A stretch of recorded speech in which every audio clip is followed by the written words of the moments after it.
वैसे जरूरी नहीं है, लेकिन वीडियो को लाइक या फिर डिसलाइक करने की कोशिश जरूर किया करें। तो जैसे इस मूवी का स्टार्ट होता है, हमें मूवी का मेन कैरेक्टर सियोंग दिखाया जाता है और उसकी बेटी का बर्थडे होता है, इसीलिए सियोंग की मदर उसे कुछ पैसे देती है ताकि वो अपनी बेटी को डिनर पर ले जा सके। लेकिन अब सियोंग को और पैसों की जरूरत होती है, तो इसीलिए वो अपनी मदर का एटीएम कार्ड चुरा लेता है। इसके बाद वो अपनी मदर के सारे पैसे चुरा लेता है और पैसों को वो लगा देता है हॉर्स राइडिंग में, और इस गेम में वो 4 मिलियन वॉन जीत जाता है। अब सियोंग ने एक कंपनी से बहुत सारे पैसे उधार ले रखे थे, तो इसीलिए वही लोग उसके पीछे पड़ जाते हैं। इसके बाद वो सियोंग को पकड़ ही लेते हैं और वो उसे काफी मारते हैं। और जब सियोंग उनके पैसे लौटाने के लिए अपने पॉकेट्स चेक करता है, तो वो देखता है कि उसके पास तो पैसे हैं ही नहीं, यानी वो वाले पैसे जिसने हॉर्स राइडिंग में जीते थे। और तब उसे याद आता है कि जब वो इन लोगों से बचकर भाग रहा था, तो वो एक लड़की से टकरा गया था, तो जरूर उसी लड़की ने ही उसकी जेब काट ली। अब क्योंकि सियोंग के पास पैसे तो होते ही नहीं, तो इसीलिए वो लोग उसे 1 महीने का और टाइम देते हैं, जिसमें कि वो उनके पैसे लौटा दे। इसके बाद सियोंग कुछ पैसों का अरेंज करता है और अपनी बेटी को डिनर पर ले जाता है। इसके बाद सियोंग जल्दी से स्टेशन पर पहुंचता है, लेकिन अनलकीली उसकी ट्रेन तो मिस हो गई थी। और जब सियोंग वहाँ पर बैठकर ट्रेन के आने का वेट कर रहा था, कि तभी अचानक से उसके पास एक आदमी आता है और ये अननोन पर्सन था, यानी सियोंग उसके बारे में कुछ नहीं जानता था। फिर वो अननोन पर्सन सियोंग को कहता है कि मैं तुम्हारे साथ एक गेम खेलना चाहता हूँ। वो सियोंग को कहता है कि अगर तुम इस गेम में जीत गई तो मैं तुम्हें 1 लाख वॉन दूंगा। तब इतने सारे पैसों को सुनकर सियोंग के गेम खेलने के लिए एग्री हो जाता है। इसके बाद सियोंग काफी मार खाने के बाद ये गेम जीत जाता है, यानी वो 1 लाख वॉन हासिल कर लेता है। इसके बाद वो अननोन पर्सन सियोंग को एक कार्ड देता है, ये कहते हुए कि अगर तुम और पैसे जीतना चाहते हो तो इस कार्ड पर जो नंबर लिखा हुआ है उस पर कॉन्टेक्ट करना। इसके बाद सियोंग जब अपने घर जाता है, तो उसकी मदर उसे कहती है कि तुम्हारी बेटी अगले साल अपने स्टेप फादर के साथ यूएस में शिफ्ट हो रही है। यहाँ पर हमें ये पता चलता है कि सियोंग की डिवोर्स हो गई है और उसकी वाइफ ने दूसरी शादी भी कर ली है। लेकिन सियोंग कभी भी ये नहीं चाहता था कि उसकी बेटी उससे दूर जाए, लेकिन उसे बहुत सारे पैसे चाहिए होते हैं अपनी बेटी की कस्टडी वापस लेने के लिए, तो इसीलिए सियोंग उस कार्ड वाले नंबर पर कॉल करता है। इसके बाद सियोंग को एक गाड़ी में लाया जाता है जहाँ पर और भी लोग थे, लेकिन फिर उन सारे लोगों को बेहोश कर दिया जाता है। और जब उन सब लोगों की आंख खुलती है, तो वो खुद को एक फैसिलिटी में पाते हैं जहाँ टोटल 456 लोग थे और वो वहाँ पर एज अ प्लेयर थे, क्योंकि उन सबको एक यूनिफॉर्म भी पहनाया हुआ था। इस फैसिलिटी का होस्ट यानी लीडर एक आदमी था जो कि फ्रंट मैन था वहाँ पर, और वो सब पर नजर रख रहा था। अब यहाँ पर एक कॉमन चीज थी कि जितने भी लोगों को वहाँ पर लाया गया था, उन सबने कर्जे लिए हुए थे बहुत ज्यादा। सियोंग वहाँ पर प्लेयर नंबर 1 से मिलता है, जो कि एक बूढ़ा आदमी था। उस बूढ़े आदमी को ब्रेन ट्यूमर था, यही वजह थी कि वो यहाँ पर आया था, क्योंकि उसकी लाइफ तो वैसे भी खत्म ही होने वाली थी। इसके बाद वहाँ पर 2 प्लेयर्स, जिनमें लड़के का नाम सैबियोक और लड़के का नाम जेंग होता है, उनके बीच फाइट होती है। अब यहाँ पर सैबियोक वही लड़की थी जो सियोंग के पैसे लेकर भाग गई थी, यानी उसी ने उसकी जेब काटी थी। सियोंग तो उसे देखते ही पहचान लेता है, इसीलिए वो अपने पैसे मांगने के लिए उसके पास जाता है। तभी वहाँ पर कुछ गार्ड्स आ जाते हैं जिन्होंने पिंक कलर का यूनिफॉर्म पहना था और उनके फेस अच्छी तरह से कवर्ड थे। गार्ड्स उन सभी प्लेयर्स को बताते हैं कि तुम्हें यहाँ पर टोटल 6 गेम्स खेलनी होगी और जो इस गेम का विनर होगा उसे बहुत सारे पैसे मिलेंगे। इसके बाद उन सबसे एक कॉन्ट्रैक्ट पर साइन करवाया जाता है और इस कॉन्ट्रैक्ट के 3 मेन रूल्स थे। पहला रूल ये कि कोई भी प्लेयर अपनी मर्जी से गेम को छोड़कर नहीं जा सकता। दूसरा रूल ये होता है कि जो भी प्लेयर खेलने से मना करेगा तो उस प्लेयर को एलिमिनेट कर दिया जाएगा, और उनके मुताबिक एलिमिनेट का मतलब क्या था ये तो हम आगे ही जानेंगे। गेम का तीसरा रूल ये था कि अगर मेजोरिटी इस गेम को खेलना नहीं चाहती तो वो इस गेम को छोड़कर जा सकते हैं। इसके बाद उन सबको गेम के लिए ले जाया जाता है। अब यहाँ पर सियोंग अपनी क्लासमेट सैंगो से भी मिलता है, जो कि उसे बचपन से जानता था। सियोंग उसे वहाँ पर देखकर काफी हैरान होता है, क्योंकि वो तो किसी बिजनेस के लिए आउट ऑफ कंट्री चला गया था। अब पहले गेम के लिए वहाँ पर एक काफी बड़ी डॉल थी और इस गेम का रूल काफी सिंपल था, और वो ये था कि डॉल जब भी गाना गाएगी उन सबको आगे बढ़ना है, और जैसे ही वो गाना गाना बंद करेगी तो उन सबको रुक जाना है और मूव नहीं करना है, और अगर कोई हिल गया तो उसे एलिमिनेट कर दिया जाएगा। अब स्टार्टिंग में तो ये सब कुछ उन्हें किसी प्रैंक की तरह लग रहा था, लेकिन जब एक लड़का हिल जाता है तो उसे शूट करके मार दिया जाता है, और यही होता है एलिमिनेट का मतलब, यानी उन्हें मार दिया जाएगा। अब ये देखकर वो सारे लोग काफी घबरा जाते हैं और उन्हें पता चल चुका था कि वो खतरे में है, इसीलिए लोग डरते हुए पैनिक करते हुए इधर उधर भागने लगते हैं।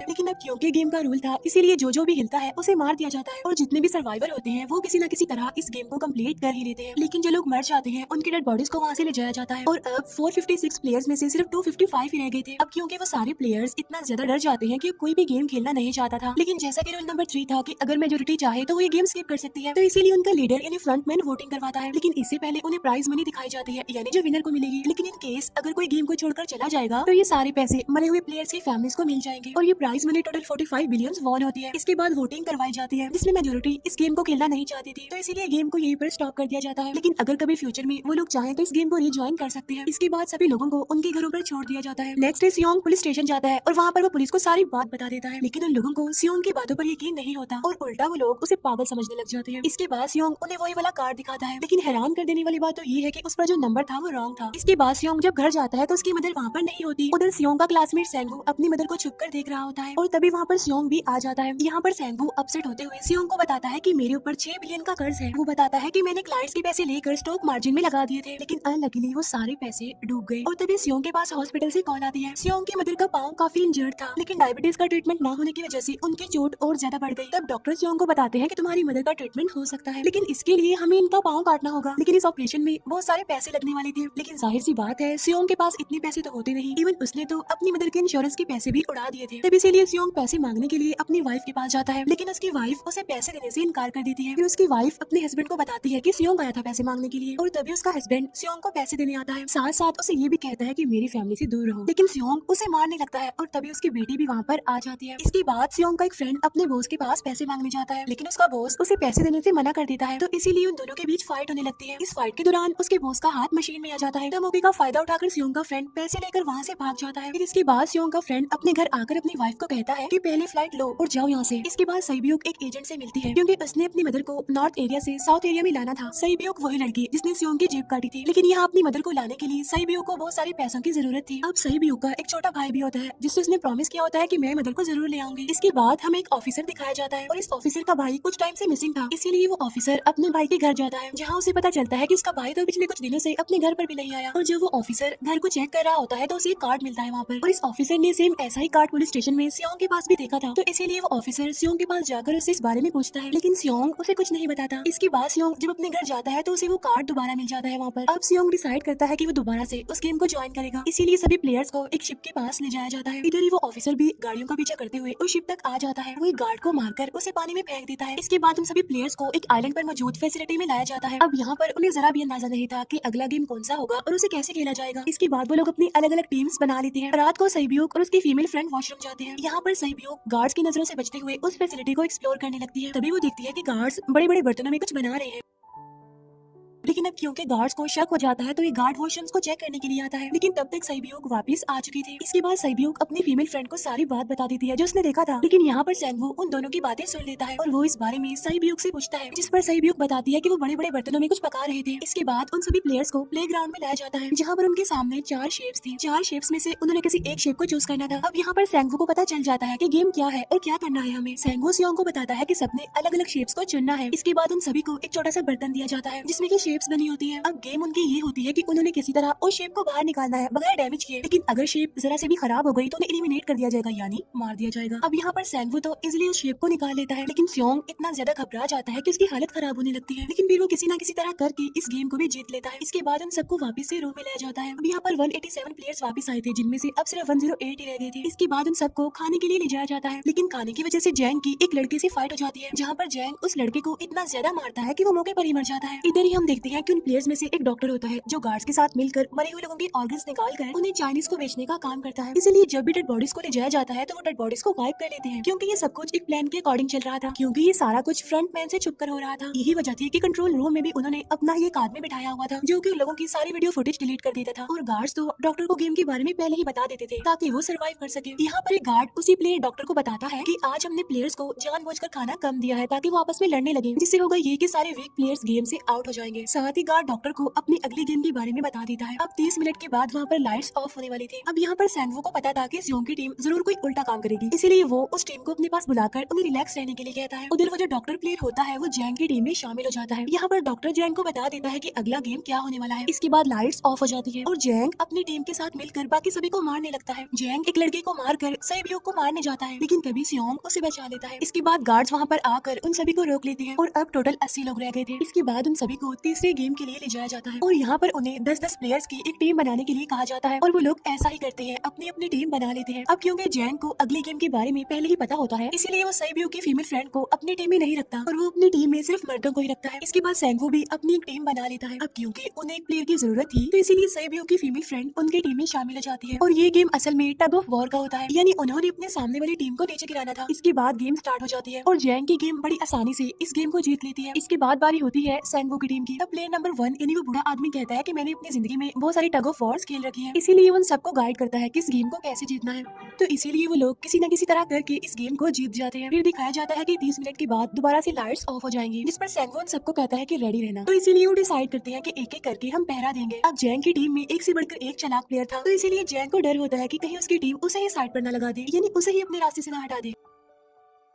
दूसरी तरफ डॉक्टर और गार्ड्स मिलकर डेड बॉडी के ऑर्गन्स निकाल रहे होते हैं और इन ऑर्गन्स को डिलीवर करने जाना था गार्ड नंबर 28 एंड 29। तब वो सभी एक डेड बॉडी के बारे में बातें करने लगती हैं जिसकी सिर्फ एक किडनी थी और वो उसे ज़ॉम्बी कह रहे थे। अब यहाँ पर जो गार्ड नंबर 29 था यानी जिसने वो ऑर्गन्स डिलीवर करने जाने थे, वो कोई और नहीं बल्कि वो ऑफिसर था जो गार्ड के बेस में वहाँ पर आया था। और ये सब बातें सुनकर उसे शक होता है कि शायद ये लोग मेरी बाल की बात कर रहे हैं क्योंकि उसकी भी एक ही किडनी थी। इसके बाद नंबर 28 और 29 यानी वो ऑफिसर ऑर्गन्स को डिलीवर करने के लिए चले जाते हैं। रास्ते में वो ऑफिसर नोटिस करता है कि टनल में तो बॉम्ब लगा हुआ है। तब नंबर 28 उसे बताता है कि जब हम यहाँ से बाहर निकलेंगे तो इस जगह को ब्लास्ट कर दिया जाएगा। अब यहाँ पर वो ऑफिसर नंबर 28 से और इन्फॉर्मेशन लेने की कोशिश करता है, इसीलिए नंबर 28 को उस पर डाउट होने लगता है, इसीलिए वो उस ऑफिसर को अपना फेस दिखाने के लिए कहता है। अब यहाँ पर वो ऑफिसर अपना फेस भी दिखा देता है, साथ साथ वो नंबर 28 पर गलत पॉइंट भी कर देता है। साथ साथ वो ऑफिसर उससे एक किडनी वाले आदमी के बारे में पूछता है कि वो कौन है जिसे तुम ज़ॉम्बी कहते थे, जिस पर वो नंबर 28 उससे कहता है कि वो तो एक लड़की थी। अब यहाँ पर नंबर 28 उस ऑफिसर को कहता है कि तुम लीडर के रूम में जाकर सारी इन्फॉर्मेशन देख सकते हो, वहाँ पर सबका डाटा है। ये जानने के बाद वो ऑफिसर नंबर 28 को मार डालता है। उधर वो डॉक्टर गार्ड से अगली गेम के बारे में पूछता है, लेकिन इस बार गार्ड्स को भी अगली गेम के बारे में पता नहीं होता। तब इसीलिए डॉक्टर को गुस्सा आ जाता है और वो एक गार्ड को पकड़ लेता है और उनकी फाइट होने लगती है। इसी फाइट में डॉक्टर उस गार्ड को मारकर वहाँ से भाग जाता है। इसके बाद एक गार्ड भी उसका पीछा करता है और वो दोनों प्लेग्राउंड में आ जाते हैं। यहाँ पर गार्ड डॉक्टर को अपनी बातों में फंसाकर उसे मारने वाला होता है, लेकिन तभी लीडर इन्हें फ्रंटमैन आकर उसे मार डालता है और बाद में उस डॉक्टर को भी मार डालते हैं। साथ साथ इन्हें वहीं पर नंबर 28 की डेड बॉडी भी मिल जाती है, जिससे इन्हें ये पता चल जाता है कि फैसिलिटी में कोई घुस गया है। उधर वो ऑफिसर लीडर इन्हें फ्रंटमैन के रूम तक पहुंच जाता है। तो वो चेक करते करते एक ऐसे रूम में जाता है जहाँ पर सबके रिकॉर्ड्स थे और जब वो ऑफिसर रिकॉर्ड चेक कर रहा होता है तो उसे सभी विनर्स की एक लिस्ट मिलती है जिसमें उसके भाई का भी नाम था, यानी वो भी कभी विनर था। उधर सभी प्लेयर्स को फोर्थ गेम के लिए ले जाया जाता है जहाँ पर उन सबको अपना अपना पार्टनर चुनने के लिए कहा जाता है और वो प्लेयर्स करते भी ऐसा ही है, अपना अपना पार्टनर चुन लेते हैं। सहयोग की फीमेल फ्रेंड भी अपना पार्टनर ढूंढने की कोशिश करती है, लेकिन कोई भी उसका पार्टनर बनने को तैयार ही नहीं था। इसके बाद सभी प्लेयर्स को 10-10 मार्बल्स दिए जाते हैं। असल में ये गेम ऐसी होती है कि एक प्लेयर को अपने पार्टनर से सारी मार्बल्स लेने होते हैं बगैर कोई जोर जबरदस्ती किए, और जो दूसरा पर्सन होगा यानी जिसके पास मार्बल्स नहीं होंगे उसे मार दिया जाएगा। फिर सैंगवो और सियोंग का फ्रेंड ऑड और इवन का गेम खेलते हैं जिसमें कि उन्होंने गेस करना था कि सामने वाले के हाथ में कितने मार्बल्स हैं। अब यहाँ पर सियोंग का फ्रेंड सैंगवो के सारे मार्बल्स जीत जाता है, जिसकी वजह से लास्ट में सैंगवो के पास सिर्फ एक ही मार्बल बचता है। अब क्योंकि सैंगवो को पता चल चुका था कि अब वो बच नहीं पाएगा, इसीलिए वो सियोंग के फ्रेंड को अपनी बातों में फंसाकर उसे ये यकीन दिलाता है कि अगर हम में से कोई भी हार गया तो हारे हुए लोगों का मैच दोबारा करवाया जाएगा। अब यहाँ पर सैंगवो धोखे से सियोंग के फ्रेंड के सारे मार्बल्स चेंज कर देता है। इसके बाद सैंगवो मार्बल्स लेकर गार्ड को दे देता है और वहाँ से बाहर चला जाता है। और जब सियोंग का फ्रेंड मार्बल्स चेक करता है तो वहाँ पर पत्थर होते हैं। उधर प्लेयर नंबर 1 यानी उस बूढ़े आदमी की हालत खराब हो रही थी, इसीलिए वो तो इधर उधर घूम रहा था, लेकिन सियोंग किसी तरह उसे खेलने के लिए एग्री कर लेता है। अब यहाँ पर वो दोनों यानी वो बूढ़ा आदमी और सियोंग भी इवन आउट खेलते हैं। अब इनमें से वो बूढ़ा आदमी सियोंग के सारे मार्बल्स जीत जाता है, लेकिन लास्ट राउंड में वो बूढ़ा आदमी भूल जाता है कि उसने क्या चूज किया था। तो यहाँ पर सियोंग उसी बातों में फंसाकर उसके सारे मार्बल्स ले लेता है, लेकिन यकीन मानिए कि वो बूढ़ा आदमी काफी चालाक था। उसने एक मार्बल अपने पास ही रखा हुआ था और वो दोबारा से इधर उधर घूमने लगता है। अब यहाँ पर सियोंग उसे रिक्वेस्ट करता है कि प्लीज मेरे साथ एक और गेम खेलो ना। तब यहाँ पर वो बूढ़ा आदमी कहता है कि मुझे पता है कि तुमने सारे मार्बल्स धोखे से लिए हैं मुझसे। वो कहता है कि मुझे सब पता था, बस मैं पागल बनने की एक्टिंग कर रहा था।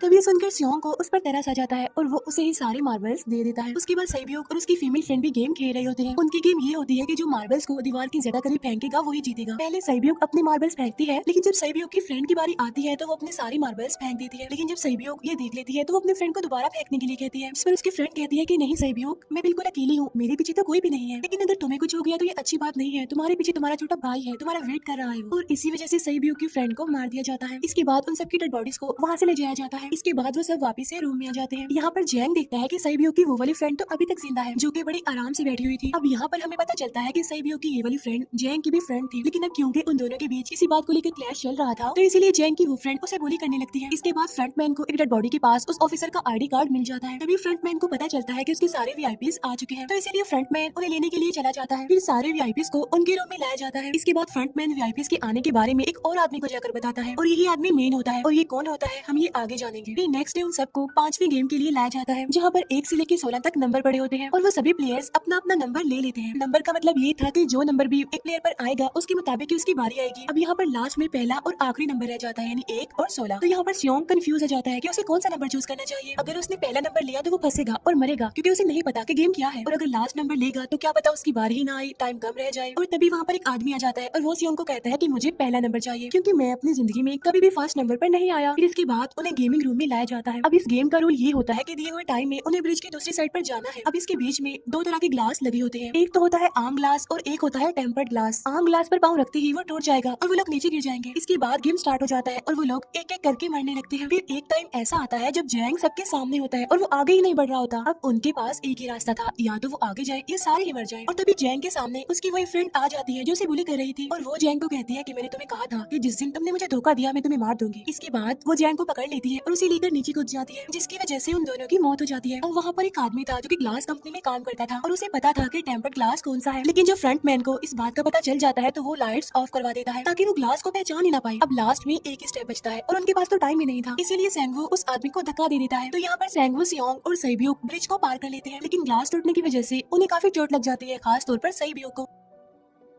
उधर उस ऑफिसर ने एक सर्वेंट को मारकर उसकी जगह खुद ले ली थी। अब एक वीआईपी को उस ऑफिसर पर शक होता है और वो उसे कहता है कि अपना मास्क रिमूव करो, लेकिन वो ऑफिसर कहता है कि ठीक है, लेकिन मैं अंदर जाकर अपना मास्क रिमूव करूंगा। इसके बाद वो ऑफिसर उस वीआईपी को लेकर अंदर चला जाता है। अंदर जाकर वो ऑफिसर उस वीआईपी को बेहोश कर देता है और इस बात का पता फ्रंट मैन को चल जाता है, इसीलिए फ्रंट मैन उसके पीछे जाता है और वो उस ऑफिसर को देख लेता है, इसीलिए वो ऑफिसर वहाँ से भागकर आइलैंड पर आ जाता है। फ्रंट मैन भी उसका पीछा करते हुए वहाँ पर आ जाता है। अब यहाँ पर वो ऑफिसर अपने सीनियर्स को कॉल करने की कोशिश करता है, लेकिन कॉल कट हो जाती है। फिर वो ऑफिसर उन्हें सारे सबूत भेजता है, लेकिन वहाँ पर नेटवर्क नहीं था। इसके बाद फ्रंटमैन ऑफिसर को पकड़ लेता है और उसे उनके साथ चलने के लिए कहता है, लेकिन वो ऑफिसर तो उस फ्रंटमैन पर गोली चला देता है। इसके बाद फ्रंटमैन अपना मास्क उतार देता है, तो वो ऑफिसर देखता है कि वहाँ पर कोई और नहीं बल्कि उसका अपना भाई है वो। इसके बाद ऑफिसर का भाई यानी फ्रंटमैन उसे शूट कर देता है और वो जाकर पानी में गिरता है। उधर ग्लास लगने की वजह से सैब्योक काफी इंजर्ड हो गई थी और उसका बहुत सारा खून भी बह रहा होता है। इसके बाद तीनों सर्वाइवर्स को डिनर के लिए ले जाया जाता है और उनके पास एक एक नाइफ भी रख दिया जाता है, मतलब रात में उन तीनों में से कोई भी एक दूसरे को मार देगा। तभी सियोंग नोटिस करता है कि सैब्योक की हालत काफी खराब है, इसीलिए वो सैब्योक को कहता है कि फिक्र मत करो, हम दोनों साथ हैं और इस गेम में हम दोनों मिलकर सैंगवू को हरा देंगे। इसके बाद हम दोनों यहाँ से बाहर निकल जाएंगे और पैसों को आधा आधा डिवाइड कर लेंगे। सैब्योक उसे बताती है कि मेरा एक छोटा भाई है जिसे मैं ऑर्फनेज में छोड़कर आई हूँ, और अगर हम दोनों में से कोई भी जिंदा बचकर बाहर जाएगा तो उसे उन दोनों की फैमिलीज का ख्याल रखना होगा। अब सैब्योक की हालत काफी खराब थी, उसे डॉक्टर की जरूरत थी, इसीलिए सियोंग कोई मदद लाने के लिए जाता है, लेकिन जब तक वो वापस आता है तब तक सैंगवू सैब्योक को मार चुका था। फिर नेक्स्ट डे उन दोनों को गेम नंबर 6 यानी लास्ट गेम के लिए ले जाया जाता है। गेम का रूल बड़ा ही सिंपल था कि मार दो या मर जाओ, और इस गेम का नाम होता है स्क्विड गेम। इसके बाद गेम स्टार्ट हो जाती है और उन दोनों के बीच काफी फाइट होती है, लेकिन लास्ट में सैंगवू की हालत खराब होने लगती है। तभी सियोंग कहता है कि मैं इस गेम को रोकना चाहता हूँ, और तभी सियोंग सैंगवू को उसके साथ चलने के लिए कहता है, लेकिन सैंगवू तो अपने आप को ही मार डालता है, जिसकी वजह से सियोंग गेम जीत जाता है। फिर फ्रंटमैन सियोंग को कहता है कि तुम बहुत अच्छा खेले, लेकिन मुझे इसकी उम्मीद नहीं थी। इसके बाद सियोंग को उसके घर पर छोड़ दिया जाता है और उसके पास एक एटीएम कार्ड भी था, और जब सियोंग उस एटीएम कार्ड को जाकर चेक करता है तो वो दिखता है कि सारे पैसे उसके अकाउंट में भेज दिए जाते हैं। इसके बाद सियोंग अपने घर जाता है, लेकिन तब तक उसकी मदर की डेथ हो जाती है। इसके बाद हमें एक साल बाद का सीन दिखाया जाता है,